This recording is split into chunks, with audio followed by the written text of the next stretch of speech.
Les objectifs du développement durable, ODD, dont rêve actuellement chaque pays, ne peuvent véritablement porter des fruits escomptés s'ils ne sont pas accompagnés d'une bonne planification. Et pour bien planifier, il faudrait au préalable recueillir les besoins des populations concernées. La politique de décentralisation décidée par le gouvernement camerounais autorise à chaque région d'élaborer un plan régional de développement qui tienne compte des aspirations et des besoins des bénéficiaires. Depuis le mois d'octobre 2021, le Conseil régional du Nord s'est engagé à produire un document de stratégie de développement de sa région. Après Tcholiré, dans le Mahorais, Poli, dans le Faro, le tour de Garoua, dans la Benoué, a été programmé ce 9 et 10 mars 2022. Nous sommes dans le cadre de l'élaboration justement du plan régional de développement. Nous avons procédé à un premier diagnostic avec l'apport des services déconcentrés de l'État et à une proposition de solution toujours avec l'appui de l'État dans le cadre du schéma régional d'aménagement du territoire que nous appelons prospective.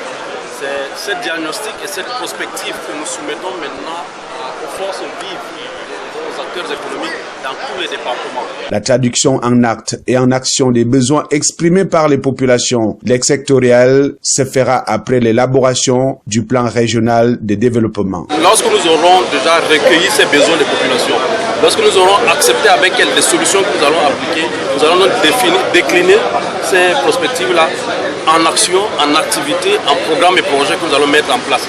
Parce que nous ne pouvons pas venir mettre en place des programmes et des projets dont les populations ne se reconnaissent pas. Il faudrait qu'elles adhèrent parce qu'elles ont participé à l'élaboration, qu'elles nous accompagnent de manière constructive pour que nous mettions en œuvre ces programmes-là.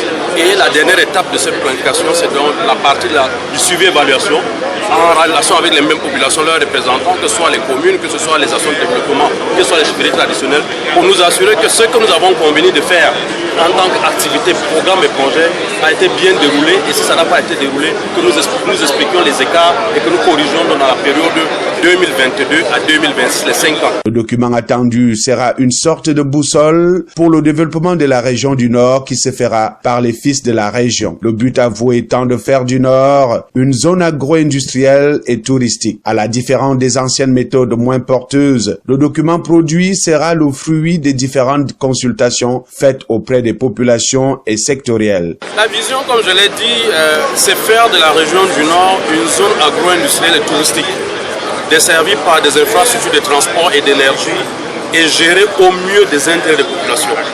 Nous partons de la demande de la population pour bâtir une vision. Nous ne venons pas avec une vision que nous avons conçue, mais nous la portons à part de ce que la population nous dit.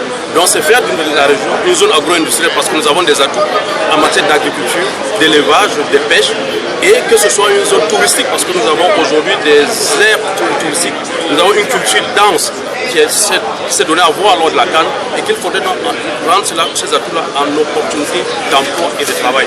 Mais avant d'y arriver, il va falloir se donner à fond dans les propositions, d'où l'appel pressant du représentant du gouverneur de la région du Nord pour une participation active de tous. Donc je voudrais saisir, n'est-ce pas, cette occasion pour demander à tous les participants de contribuer effectivement pour qu'on sorte ensemble.